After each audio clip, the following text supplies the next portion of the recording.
noite a todos e a todas.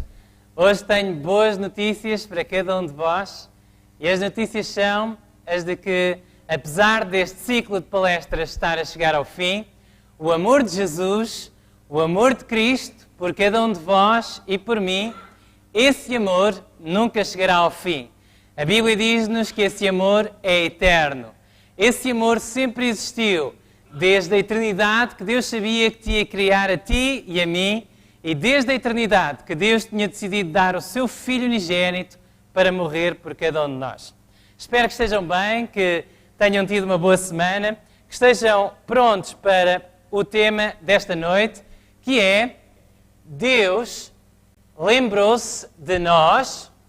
Jesus deseja que nos lembremos dele.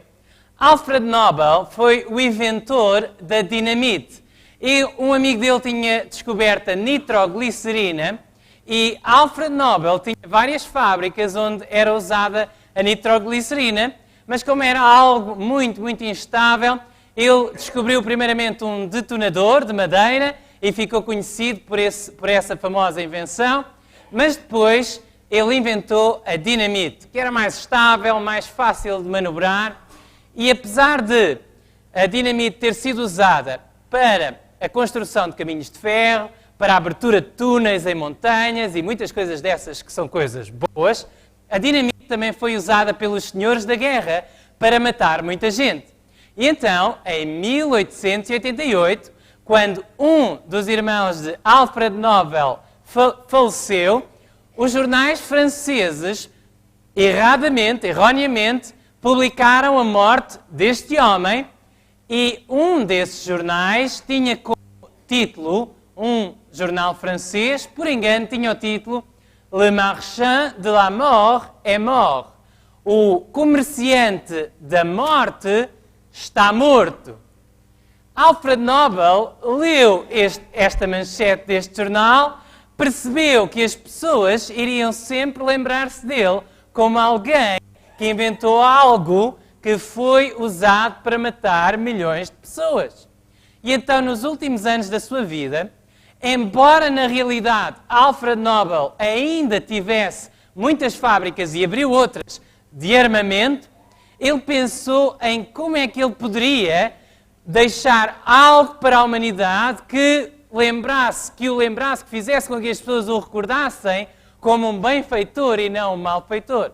E então, ele redigiu o seu testamento, e no seu testamento, que ele redigiu em 1895, Nobel instruiu que a maior parte da sua fortuna fosse colocada de parte como um fundo para a atribuição de 5 prémios anuais, diz a Enciclopédia Britânica, àqueles que, durante o ano precedente, tenham conferido o maior bem à humanidade. E esta foi a gênese dos famosos prémios Nobel. Nobel não queria ser recordado como alguém que inventou uma coisa para matar pessoas, queria ser recordado como alguém que fez o bem à humanidade e então instituiu estes prémios, os prémios Nobel, para que as pessoas que tivessem criado as invenções ou que tivessem descoberto ou idealizado as coisas mais bonitas que mais beneficiaram a humanidade, então pudessem ser premiadas. A história de Nobel fez lembrar uma história de outro homem, alguém que realmente fez bem à humanidade, alguém que não era violento, alguém que quando o acusavam e quando o maltratavam, ele respondia com amor, com silêncio por vezes, com perdão. Mesmo àquele que o traiu, mesmo a Judas, Jesus até ao fim demonstrou amor.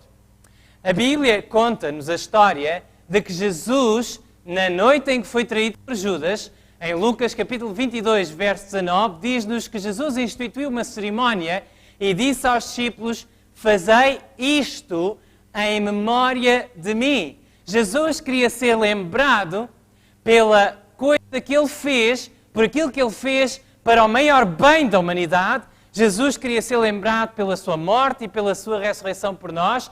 Jesus queria ser lembrado como aquele que carregou os nossos pecados na cruz do Calvário e instituiu uma cerimónia, um ritual, uma ordenança através da qual, quando participamos nessa cerimónia, podemos lembrar-nos de Jesus. Quando perdemos um ente querido pela morte, nós gostamos de ver, por vezes, fotografias da pessoa ou assinalar as datas, a sua data de aniversário ou datas importantes na sua vida, para nos recordarmos dessa pessoa, para mantermos viva a sua memória.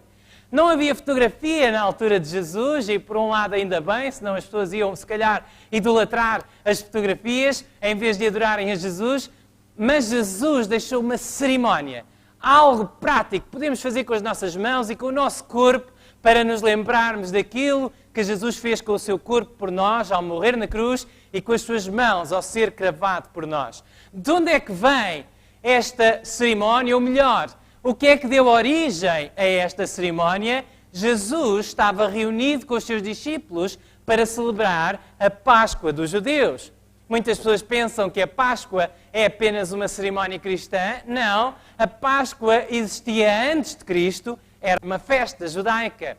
Reparem, se lerem Êxodo capítulo 12 nas vossas casas, o segundo livro do Antigo Testamento, o livro de Êxodo, se lerem o capítulo 12, encontrarão o início dessa cerimónia, e no verso 21 diz: chamou, pois, Moisés a todos os anciãos de Israel e disse-lhes: escolhei e tomai vós cordeiros para vossas famílias e sacrificai a Páscoa.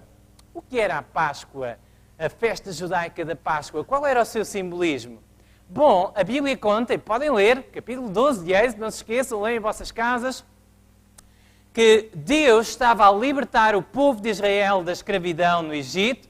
Deus fez coisas milagrosas, houve algumas pragas que caíram sobre os egípcios e muitas dessas pragas não caíam sobre os israelitas que viviam na terra de Gósen, mesmo ao lado das casas dos egípcios estavam as casas dos israelitas, mas separadas, porque os israelitas tinham gado, quando foram para o Egito eles eram pastores, tinham gado, e os egípcios não queriam viver com eles, porque os egípcios adoravam muitos dos animais dos quais os israelitas cuidavam. E então Deus, para libertar o povo de Israel, 400 anos depois de eles estarem no Egito, Deus, para libertar o povo de Israel, fez com que pragas caíssem sobre os egípcios e sobre os seus animais, moscas venenosas, piolhos, houve uma escuridão sobrenatural, houve muitas pragas, mas a última praga, o último castigo que Deus infligiria sobre os egípcios, também cairia sobre os israelitas. Era uma lição não só para os egípcios e não só para os israelitas, mas uma lição para toda a humanidade. Todas as pessoas iriam sofrer esse castigo, a menos que fizessem isto que Deus ordenou e sacrificassem a Páscoa. Deveriam levar um cordeiro para suas casas, deveriam ficar com ele cerca de 4 dias, levavam o cordeiro no dia 10 e ao 14º dia sacrificavam o cordeiro.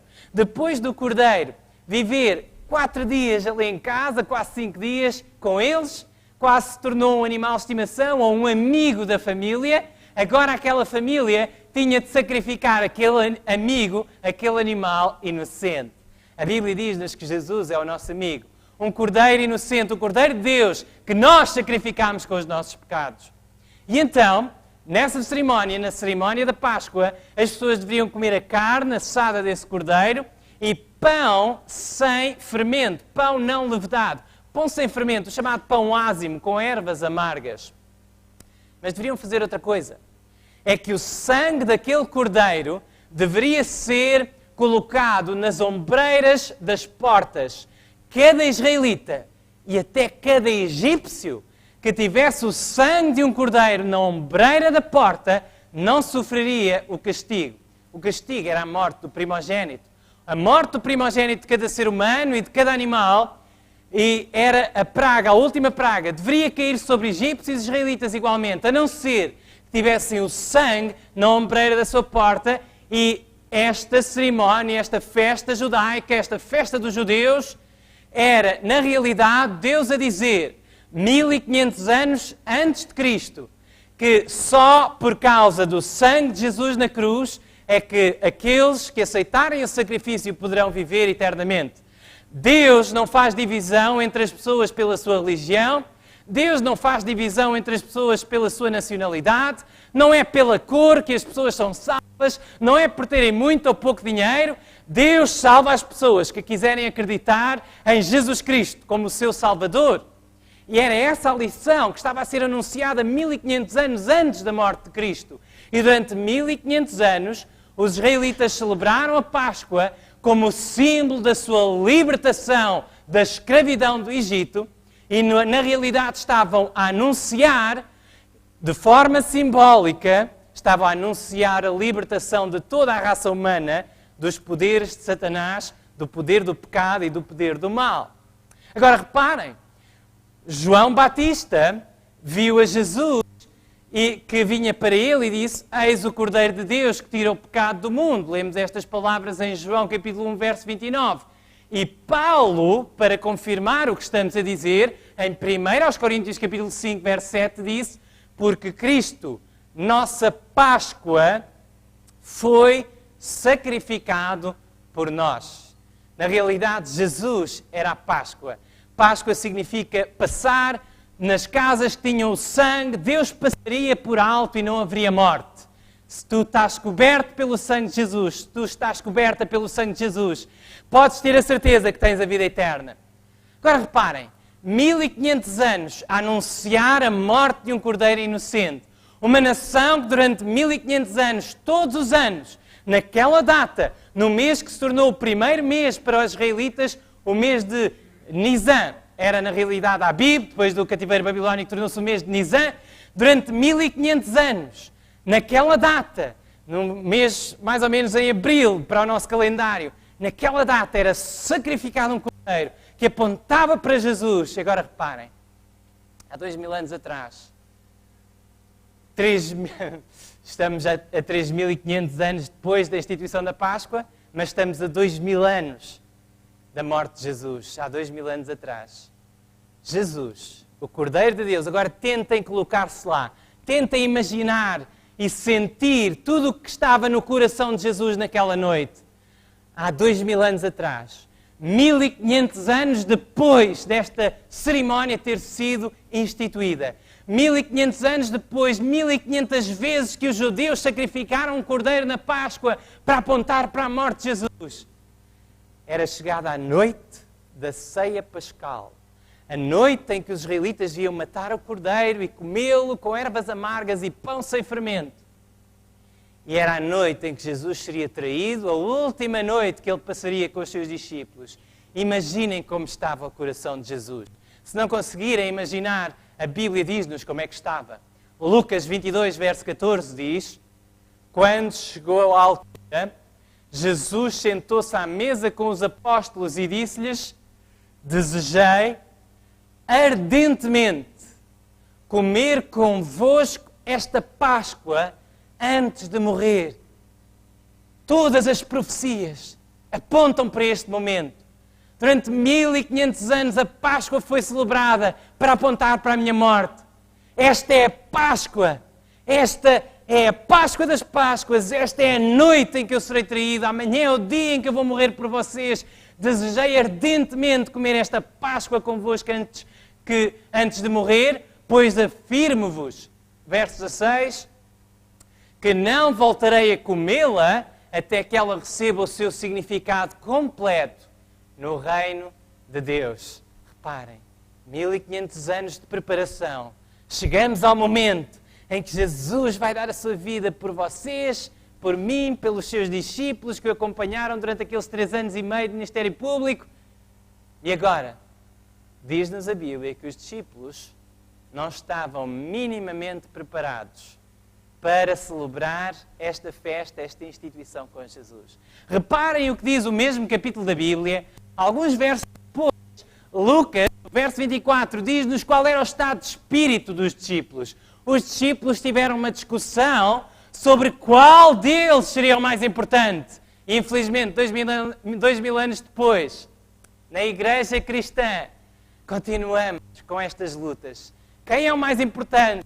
Quem é que fala melhor? Quem é que tem a melhor teologia? Quem é que canta melhor? Quem é que é mais bonito e mais prendado e mais inteligente? Meu querido amigo, minha querida amiga, será que o orgulho que fez com que Satanás caísse do céu ainda está a povoar o teu coração e o meu coração? Será que ainda não compreendemos quem é Jesus? Os discípulos, 3 anos e meio depois de estarem com Jesus, não compreendiam. Andavam com guerras entre si, para ver quem é que era mais importante, para ver quem seria o mais importante no reino que eles pensavam que Jesus ia instaurar, um reino político, temporal, um reino civil e militar. Jesus tinha de fazer algo que quebrasse este espírito de orgulho e de exaltação própria. Jesus lembrava-se que foi por isso que Satanás caiu do céu, foi por isso que Lúcifer se tornou o maior adversário de Deus e da humanidade. E Jesus quis mostrar que no coração dele há humildade e não orgulho. Então Jesus fez algo extraordinário que os discípulos nunca mais esqueceriam.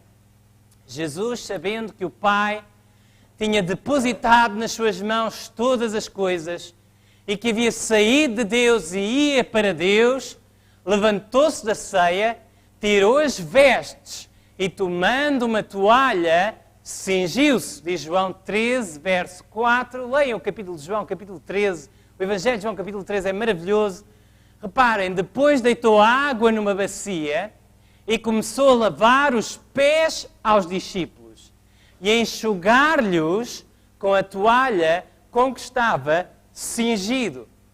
Agora reparem, Jesus, a Bíblia diz-nos que tinha todas as coisas nas mãos, que sabia que Deus, o Pai, tinha colocado toda a criação nas suas mãos. Jesus, que tinha todo o poder, pegou nessas mãos, limpas, puras e santas, que iriam ser crucificadas pelos teus pecados e pelos meus, e começou a sujar essas mãos nos pés sujos dos discípulos.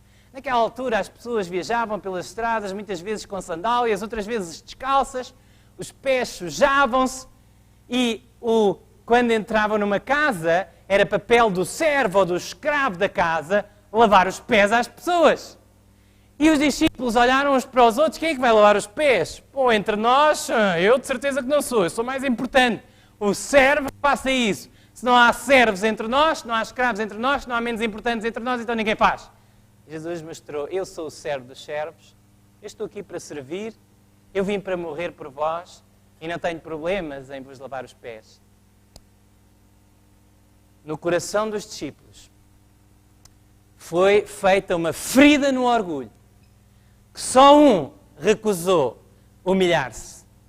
Houve, na realidade, um dos discípulos que se veio a humilhar, mas que inicialmente recusava. Pedro, diz-nos a Bíblia, disse a Jesus, nunca me lavarás os pés. Respondeu-lhe Jesus, se eu não te lavar, não tens parte comigo. Diz o verso 8. Repara, Pedro, se tu não deixares que eu faça o que estou a fazer, tu não podes ter parte comigo no meu reino. Não o reino que tu pensas, mas o reino que eu vou instaurar no coração dos homens e das mulheres. E o reino, sim, no final glorioso.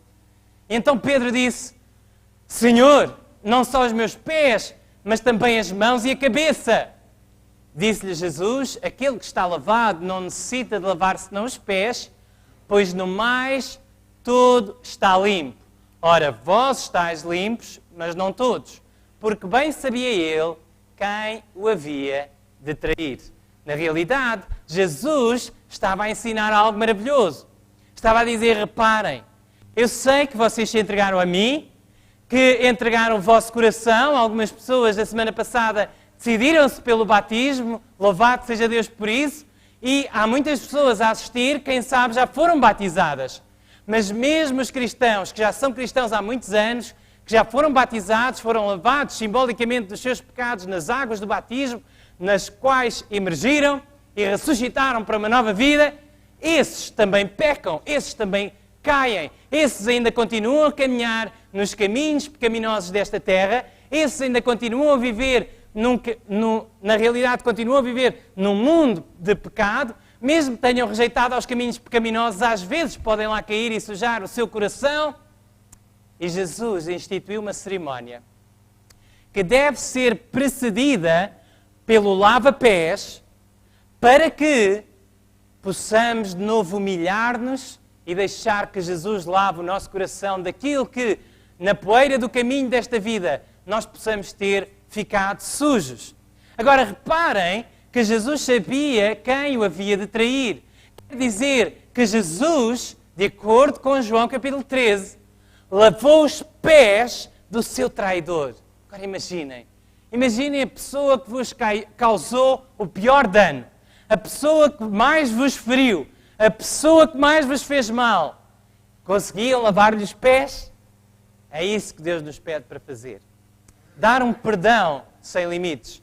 Humilhar-nos e deixarmos o nosso orgulho de parte. No lava-pés e na ceia do Senhor que Jesus instituiu, os cristãos têm uma oportunidade, sempre que a celebram, para se humilhar. Não é apenas uma cerimónia exterior, não é apenas um ritual. É algo que nos deve levar a nos humilharmos diante de Jesus, algo que nos deve levar a seguir o exemplo de Jesus. Jesus depois disse, no verso 12, entendeis o que vos tenho feito, vós me chamais Mestre e Senhor. E dizeis bem, porque eu o sou.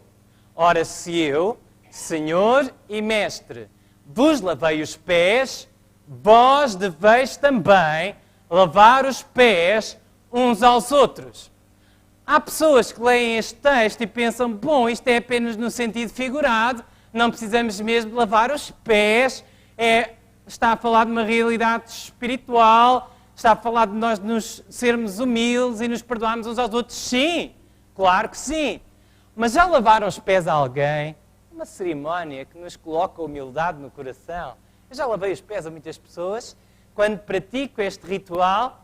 E reparem, Jesus queria que o fizéssemos literalmente, porque Ele disse, porque eu vos dei o exemplo, para que como eu vos fiz, façais vós também. E reparem que Ele repete e vai insistir. Se sabeis estas coisas, bem-aventurados sois se as fizerdes. Jesus estava a instituir uma cerimónia, um ritual. Antes da ceia que Ele tomou com os seus discípulos, Ele pediu-lhes para se lembrarem dele, não só através da ceia, mas através do lava-pés. Através do momento em que nos despimos do nosso orgulho, em que nos despimos da mania que o ser humano tem, infectado pelo diabo. Nós, homens e mulheres, infectados pelo diabo, temos sempre a mania que somos melhor do que os outros. Mesmo que não o digamos. Muitas pessoas dizem, não, eu sou o pior pecador que existe à face da terra. Sou uma miséria, eu não mereço, eu sou... Meu amigo, estás a pensar em ti. A verdadeira humildade esquece de si mesmo. Pensa em Jesus que perdoa os nossos pecados. Não olha para a sua beleza, não olha para as suas qualidades, mas olha para a beleza de Jesus e para a qualidade de Jesus. Jesus queria que os discípulos deixassem de pensar neles próprios, deixassem de pensar no seu eu e começassem a pensar nele, a segui-lo a ele, a ser humildes como ele foi. Por isso instituiu esta cerimónia que deve preceder a ceia do Senhor, como chamou o apóstolo Paulo, ceia do Senhor, é a minha designação preferida para esta cerimónia. E Jesus instituiu também um momento em que as pessoas lavam os pés umas às outras, como ele o fez. E depois de Jesus ter lavado os pés aos discípulos, já não estavam a pensar quem é o maior. Agora eles estavam humilhados, a pensar, será que realmente eu presto para alguma coisa? E nesse momento então Jesus instituiu a cerimónia que nos deve sempre lembrar que Ele morreu por nós e que Ele agora quer viver em nós. Reparem o que Jesus disse, comendo eles, tomou Jesus o pão, diz nos Evangelho de Marcos, capítulo 14, verso 22, e comendo eles, tomou Jesus pão, e abençoando-o, o partiu, e deu-lhe, e disse, tomai, comei, isto é o meu corpo. E tomando o cálice, e dando graças, deu-lhe, e todos beberam dele.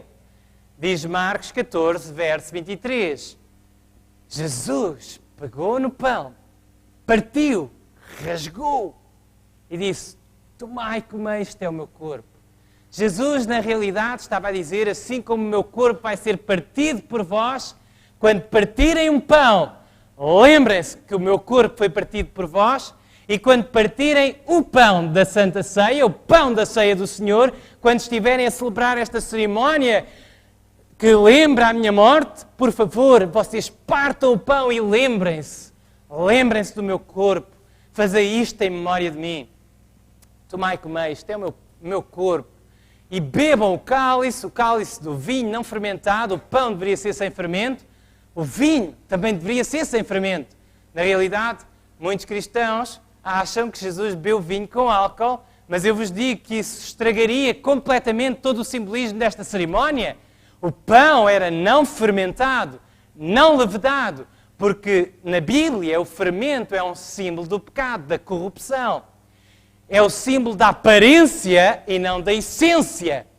E no vinho, se o vinho também estivesse fermentado, não poderia ser o símbolo do sangue puro e santo de Jesus, derramado pelos teus pecados e pelos meus pecados na cruz do Calvário. E por isso, a Bíblia diz-nos que Jesus, tomando o cálice, dando graças a Deus, e todos beberam dele. Jesus disse, isto é o meu corpo, isto é o meu sangue. Agora, a Bíblia continua e diz, e disse-lhes, isto é o meu sangue, o sangue do Novo Testamento, que por muitos é derramado. Agora, muitos cristãos dizem, bom, aqui está, Jesus pegou no vinho e pegou no pão e num ato mágico transformou-os mesmo no seu corpo e no seu sangue. Bom, primeiro, a primeira vez que Jesus comeu este pão e comeu este vinho, a primeira vez, ou o momento em que Jesus instituiu esta cerimónia, em que ela foi praticada pela primeira vez, o momento em que Jesus transferiu a solenidade da Páscoa para a solenidade da Ceia do Senhor, nesse momento o corpo de Jesus ainda não tinha morrido. Por isso não faria sentido eles estarem a comer um corpo morto, se esse corpo ainda não tinha sido morto, não é? E também o seu sangue ainda não tinha sido vertido. Logo no verso seguinte, leiam em vossas casas, Marcos 14, verso 24, Jesus disse, em verdade vos digo, que não beberei mais do fruto da vide, o vinho, a palavra grega para vinho é oinos, pode significar vinho com álcool e sem álcool, certamente que era o fruto da vide sem álcool, para que o simbolismo bíblico pudesse ser alcançado e o simbolismo real da morte de Jesus como um cordeiro sem mancha, sem pecado. E diz-nos, não beberei mais do fruto da vide até aquele dia em que o beber novo no reino de Deus, diz o verso 25. Jesus chamou-lhe o meu sangue, mas depois chamou-lhe também o fruto da vide. Sim, mas Jesus disse, isto é o meu sangue, isto é o meu corpo, isto é o meu corpo, isto é o meu sangue. Eu tenho em minha casa o Catecismo da Igreja Católica, segunda edição, e no ponto 1376 escreve aquilo que é a crença católica acerca da Ceia do Senhor. O Concílio de Trento resume a fé católica declarando, porque Cristo, nosso Redentor, disse que o que ele oferecia sob a espécie do pão era verdadeiramente o seu corpo. Sempre na Igreja se teve esta convicção que o Sagrado Concílio de novo declara, pela consagração do pão e do vinho, opera-se a conversão de toda a substância do pão na substância do corpo de Cristo Nosso Senhor e de toda a substância do vinho na substância do seu sangue. Isto é, para a teologia católica, embora muitos cristãos católicos não o saibam, mas para a teologia católica, e é assim que é celebrada a missa a cada domingo, aquele pão ou aquela hóstia torna-se realmente no corpo de Jesus, torna-se realmente na carne de Cristo, e aquele vinho torna-se realmente no sangue de Cristo, substancialmente. E assim diz, e depois diz, a esta mudança a Igreja Católica chama, de modo conveniente e apropriado, transubstanciação. Transubstanciação. Uma palavra grande, tem um grande significado. Mas será que a transubstanciação é bíblica? Deixem-me levar-vos comigo de novo ao Evangelho de João. A Bíblia explica-se a ela própria. Não precisamos da opinião de homens e de mulheres, por muito iluminados que sejam, porque a Bíblia explica-nos o que ela quer dizer. antes da ceia do Senhor, antes de Jesus ter celebrado a sua ceia, ele falou nos mesmos termos e explicou o que ele queria dizer. Leiam em vossas casas, no Evangelho de João, capítulo 6.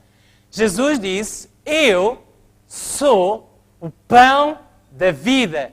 João capítulo 6, verso 48. Jesus diz também neste capítulo, eu sou o pão vivo que desceu do céu.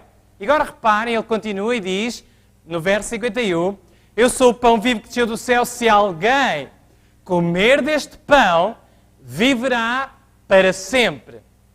E o pão que eu der é a minha carne que eu darei pela vida do mundo. Jesus estava na sinagoga de Cafarnaum e falou neste mesmo tema que ele aborda depois na ceia do Senhor. E reparem, ele diz, o pão que eu der é a minha carne que eu darei pela vida do mundo. Então será que o pão da Santa Ceia se torna realmente na carne de Jesus? Vamos continuar a ler. Quem come a minha carne e bebe o meu sangue tem a vida eterna. E eu ressuscitarei no último dia. Diz João 6, verso 54. Aqui está. Muitos dizem, aqui está, Jesus está a falar do mesmo tema. E ele diz, quem come a minha carne e bebe o meu sangue. Então temos de comer a carne e o sangue de Jesus para sermos salvos e termos a vida eterna e sermos ressuscitados no último dia. Mas será que Jesus realmente estava a dizer que temos de comer o seu corpo morto e o seu sangue vertido na cruz? Será que realmente Jesus estava a instituir uma cerimónia que tem um aspecto um pouco estranho? Será que era assim? Vamos continuar a ler. A Bíblia explica-se a ela própria. Jesus começou a tentar explicar no verso 57. Assim como o Pai que vive me enviou, e eu vivo pelo Pai. Jesus nunca comeu a carne do Pai. O Pai é um ser espiritual, só Jesus é que encarnou. Assim como o Pai que vive e me enviou e eu vivo pelo Pai, assim quem de mim se alimenta, também viverá por mim. Será que Jesus estava a referir mais ao aspecto físico ou ao aspecto espiritual? Vamos continuar a ler. Diz-nos que muitas pessoas ouviram este discurso, muitos, pois, dos seus discípulos, ouvindo isto, disseram, duro é este discurso. Quem o pode ouvir?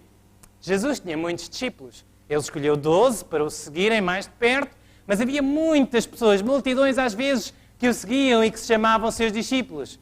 Mas quando Jesus começou a ensinar que para um dia estarem com Ele no céu, para o seguirem realmente, precisavam de aceitar a cruz, quando Jesus começou a chamar as pessoas a dizer, muda a tua vida, segue-me de perto, segue-me, segue as minhas pisadas, sofri por ti para te deixar um exemplo, segue-me de perto, deixa as coisas que te estão a prender este mundo, deixa as coisas que o diabo tem, os pecados acariciados. Quando Jesus começou a explicar o que era comer a sua carne e beber o seu sangue, muitos discípulos escandalizaram-se. João capítulo 6 diz-nos da realidade que muitos destes discípulos deixaram de seguir Jesus. Não os 12, mas muitos deste grupo mais alargado deixaram de seguir Jesus nessa altura. Porque Jesus estava a dizer coisas não que significavam apenas algo exterior, de comer um bocado de pão e beber um bocado de sumo de uva. Não.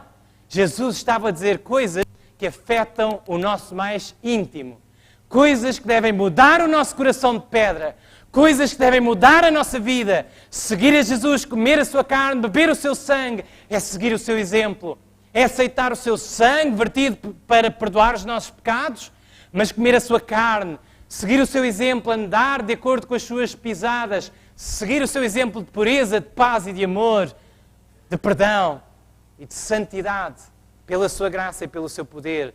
Jesus explica aquilo que ele queria dizer no verso 63. Leiam em vossa casa.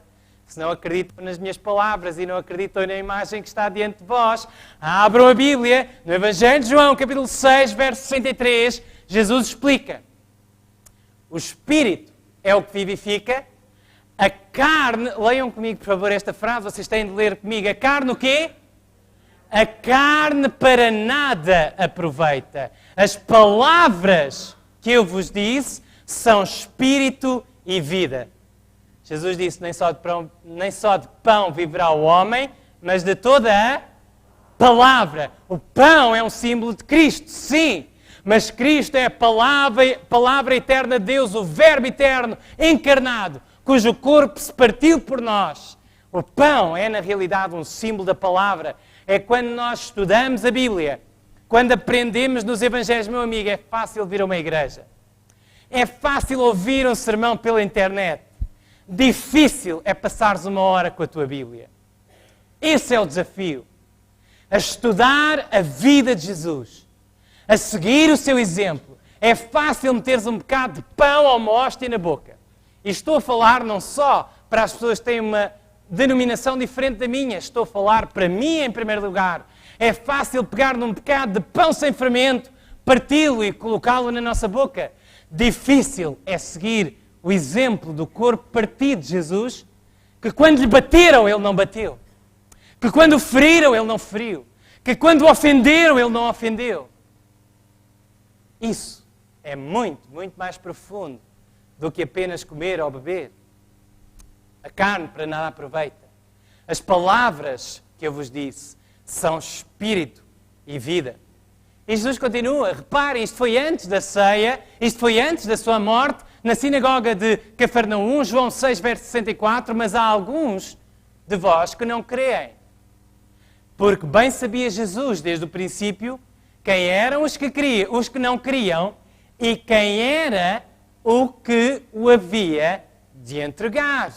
Jesus sabia quem era aquele que o iria trair. E Jesus, quando explicou na sinagoga de Cafarnaum o que significa comer a sua carne e beber o seu sangue, deu já um vislumbre de que quando chegasse o momento, quando chegasse aquele momento terrível, aquele momento tremendo, em que ele iria instituir essa cerimónia na noite em que foi traído, seria nesse momento que Judas o haveria de entregar, que Judas iria fazer a sua decisão final. Quando os cristãos se reúnem para celebrar a ceia do Senhor, partem o pão e bebem o sumo de uva, como símbolos do corpo e do sangue de Jesus, Deus está presente e Jesus está presente. Quando 2 ou 3 estiverem reunidos em meu nome, estou eu no meio deles. Não importa se o pastor ou o sacerdote são indignos. Jesus está nesses momentos. Jesus olha para os corações. Não olha para os rostos, olha para os corações. E Jesus vê quem são os sinceros. E Jesus sabe quem são aqueles que se humilharam e que confessaram os seus pecados. Jesus sabe quem são aqueles que são humildes. Jesus sabe quem são aqueles que perdoaram e que foram perdoados. Jesus sabe quem são aqueles que são os seus verdadeiros seguidores. Jesus sabe quem são aqueles que não se contentam em comer um bocado de pão, mas desejam que Jesus viva neles, que seja Jesus a força da sua vida. E a esses Cristo aceita. Mas aqueles que têm uma fé apenas de aparência, aqueles que fazem determinadas obras e depois, pronto, já fiz isto, agora posso fazer o que eu quiser, depois volto cá, como outra vez, bebo outra vez e posso fazer o que eu quiser. Não é assim, meu amigo. É preciso uma transformação do coração, porque senão Jesus não nos pode aceitar. Jesus quer dar-te a ti e a mim um coração novo e queria dar a Judas. Lavou os pés de Judas naquela noite, mas Judas rejeitou. Diz-nos a Bíblia, conta-nos a história, de que Jesus, na realidade, identificou o seu traidor a João e a Pedro.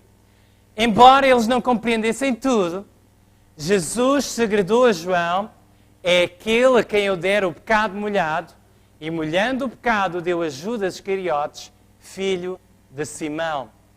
Pedro tinha uma curiosidade tremenda. Pedro era muito curioso. Se calhar era um bocado como eu. Sou um bocado curioso às vezes demais. E Jesus anunciou na ceia, na verdade vos digo que um de vós me há de trair. E a Bíblia mostra como o lava-pés mudou o coração dos discípulos. Eles agora já não se estavam a acusar uns aos outros e dizer, deve ser aquele, deve ser aquele. Cada um deles perguntou, sou eu, Senhor, sou eu? E Judas perguntou por último, sou eu, Senhor? E Jesus disse, tu disseste. De alguma maneira, os discípulos não compreenderam.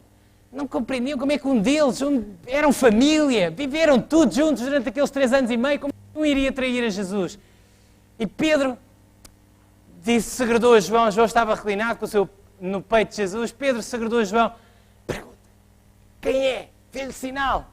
E a Bíblia mostra como Jesus era íntimo com os seus discípulos. A Bíblia diz que João perguntou, Senhor, quem é? E Jesus então disse, olha, é aquele a quem eu der o pecado molhado. Agora reparem no que a Bíblia diz, no que aconteceu. João 13, verso 27.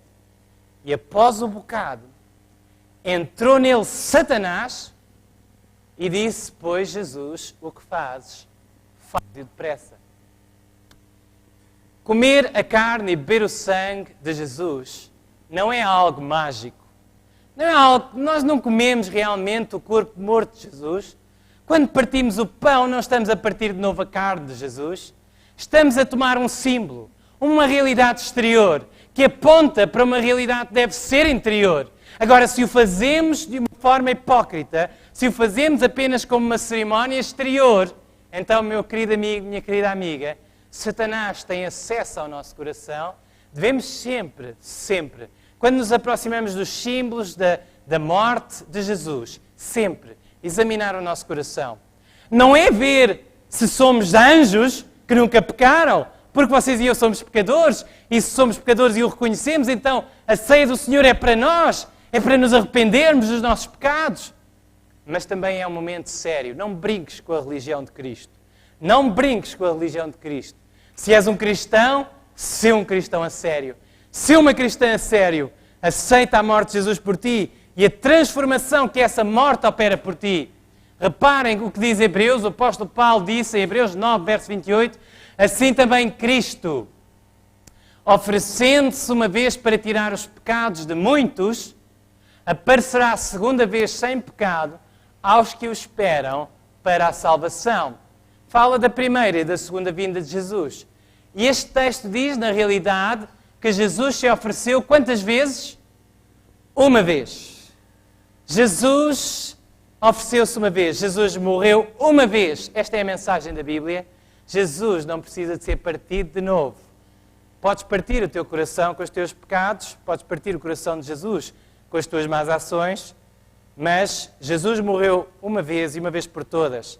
Só que esta morte, a morte de Jesus na cruz, é na realidade a nossa maior esperança para o recebermos na sua vinda. E o apóstolo Paulo, ao falar da ceia do Senhor, comentou, 1 Coríntios 11, verso 26, porque todas as vezes que comerdes este pão e beberdes este cálice, anunciais a morte do Senhor até que venha. Vejam que Paulo, a explicar o que era a Santa Ceia, depois de ter dito as palavras de Jesus, este é o meu corpo, este é o meu sangue, Paulo volta a chamar, todas as vezes comerdes este pão e beberdes este cálice, anunciais a morte do Senhor até que venha. Jesus disse, não vou beber mais do fruto da vide, até aquele dia em que o beba novo convosco, no reino do meu Pai. Jesus está a preparar uma festa. Amanhã, e especialmente na última noite deste ciclo de palestras, vamos falar acerca dessa festa. Uma festa espiritual e física também. Espiritual e material também. A Nova Jerusalém, a cidade de Deus. Vamos falar acerca disso. Amanhã, especialmente no domingo à noite, não podem perder as duas últimas sessões. Jesus está a preparar uma festa. Uma festa que ocorrerá no reino de Deus, em que nos sentaremos à mesa e em que comeremos e beberemos com Jesus, com os seus verdadeiros seguidores e seguidoras de todas as épocas. E Jesus quer que tu estejas lá. Ao aceitares a morte de Jesus na cruz por ti, ao te relembrares da tua decisão pública de seguir a Cristo que tomaste no batismo e agora renovas na ceia do Senhor, ao lavares os pés aos teus irmãos e irmãs na fé e ao lhes pedires perdão e ao seres alguém humilde, ao seguires as pisadas de Cristo, estudando a sua palavra, se estás a preparar-te para ser parte desse encontro glorioso. Michelle Stevens e Jermaine Washington, estas não são nem de perto nem de longe fotografias deles, estes são apenas dois modelos, mas gostaria que visualizassem a história comigo. Jermaine e Michelle eram colegas de trabalho. Michelle tinha, na altura, 21 anos e Jermaine era um jovem de 23 anos. A Michelle tinha um problema. E o seu problema era grave. Ela fazia a chamada hemodiálise 3 vezes por semana, 3 horas de cada vez. Ela tinha um problema grave nos seus rins. Os seus rins estavam a falhar. E por causa da hemodiálise, ela já tinha desmaios e ela sentia-se cansada e o seu cansaço era tanto que era já descrito como fadiga crónica. E na realidade, Michelle que tinha um noivo e que tinha 3 irmãos e que tinha uma mãe, não tinha ninguém que lhe pudesse doar um rim. Durante 11 meses esteve na lista de espera. Na lista de espera para ver se o hospital tinha um rim disponível para ela, pelo menos um. Mas não havia. E ela começava a ficar desesperada e acreditava que ia morrer. Ela tinha um amigo chamado Jermaine. Eram colegas de trabalho. E almoçavam juntos, de vez em quando. Ela contou-lhe, olha, o meu noivo deu-me 2 anéis com diamantes, mas não me pode dar um rim. Não aceita, acha que esse é um sacrifício demasiado elevado.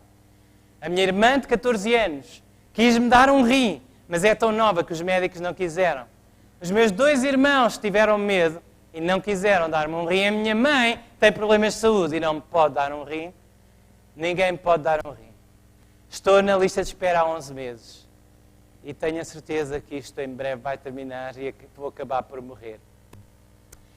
E Jermaine era só um amigo. Não era um namorado. Mesmo depois do que aconteceu, nunca chegaram a namorar. Ela tinha um noivo, ele depois começou a namorar com outra pessoa. Mas a história diz-nos que Jermaine fez uma coisa. Ele orou. Ele pediu a Deus, meu Deus, mostra-me o que é que eu devo fazer.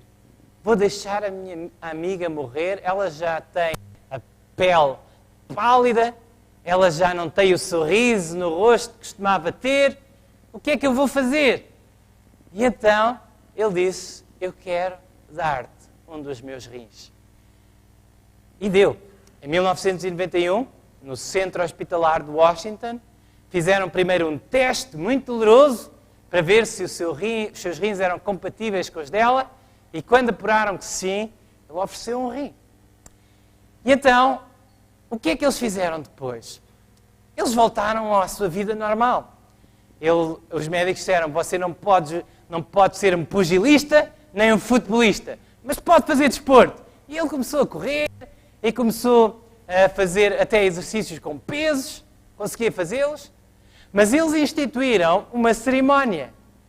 3 vezes no mês, mesmo não sendo namorado e namorada, nem querendo nada a ver um com o outro a nível romântico, eles eram amigos. Amigos verdadeiros, amigos de cristãos, isso é possível. E 3 vezes por mês eles almoçavam juntos, naquilo que eles chamavam um almoço de gratidão. A ceia do Senhor é na realidade uma ceia de gratidão. É na realidade uma cerimónia que Jesus instituiu, em que nós nos humilhamos uns diante dos outros e, sobretudo, diante de Deus.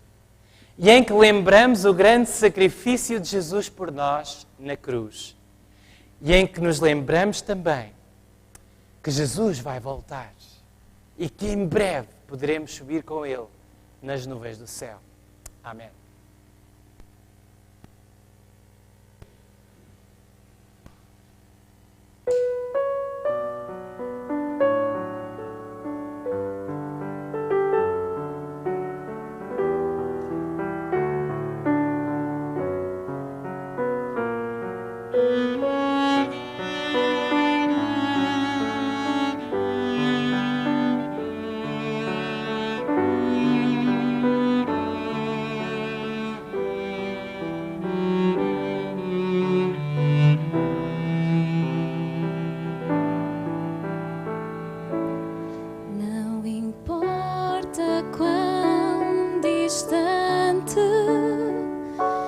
Tens andado de Jesus. Pensa um pouco neste instante no poder da sua cruz.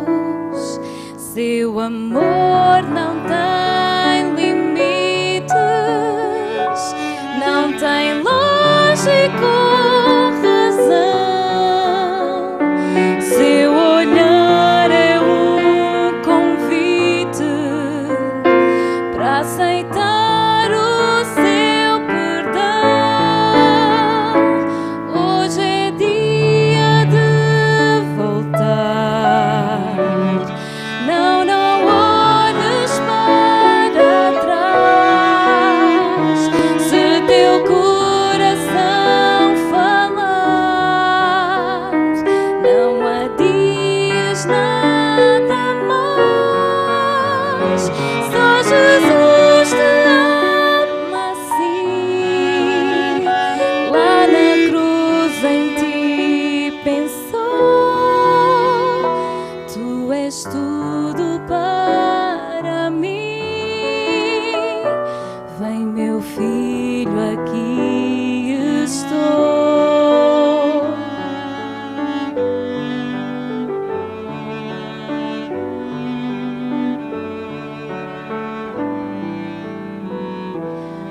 Os defeitos do passado, seu amor vai transformar. Os espinhos do pecado, seu amor vai arrancar. O vazio que te atormenta, só Jesus vai preencher. Se tua vida Ele aceita, por que se esconder? Hoje é dia de voltar. Não, não olhes para trás. Se teu coração falar, não adies nada mais. Só Jesus te ama assim. Lá na cruz em ti pensou. Tu és tudo para mim. Vem, meu filho, aqui estou.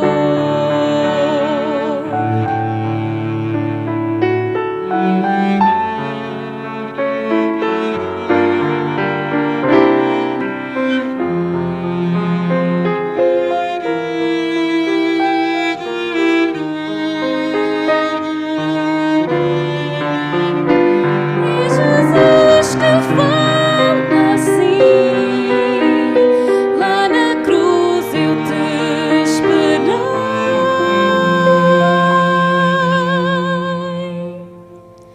Volta agora para mim.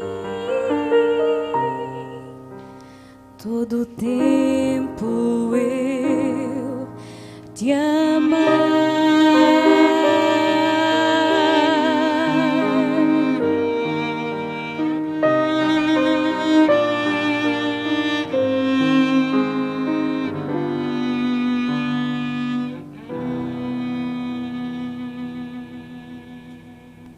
Amém.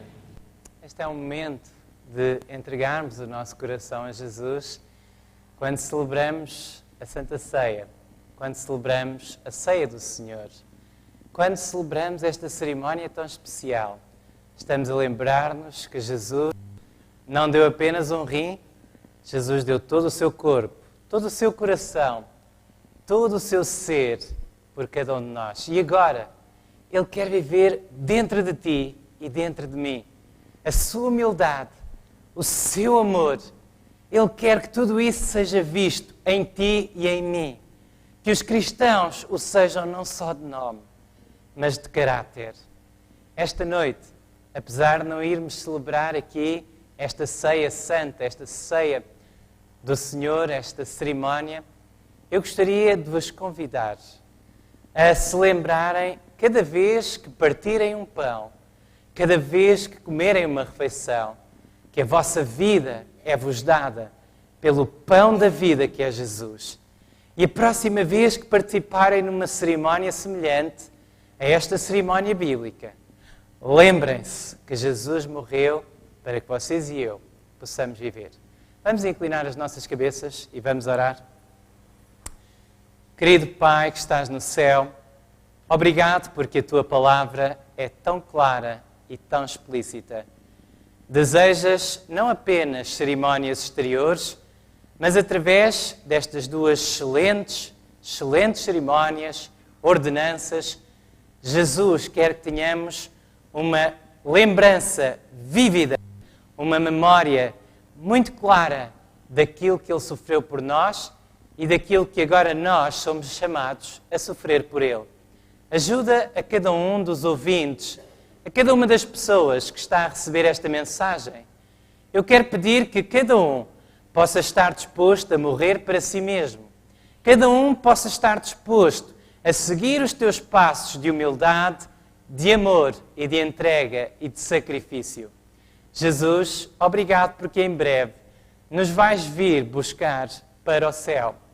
Obrigado porque ao longo deste ciclo de palestras nos tens mostrado as verdadeiras implicações do teu amor. Ajuda a cada um de nós a viver esse amor até ao fim, é o que pedimos. Amém. Muito obrigado pela vossa atenção. Amanhã será o penúltimo tema desta série e o título é Vais poder fazer perguntas. Deus reservou 1000 anos para responder. A Bíblia fala acerca de um tempo especial chamado milénio e amanhã vamos descobrir o que é. Que Deus vos abençoe. Uma boa noite a todos.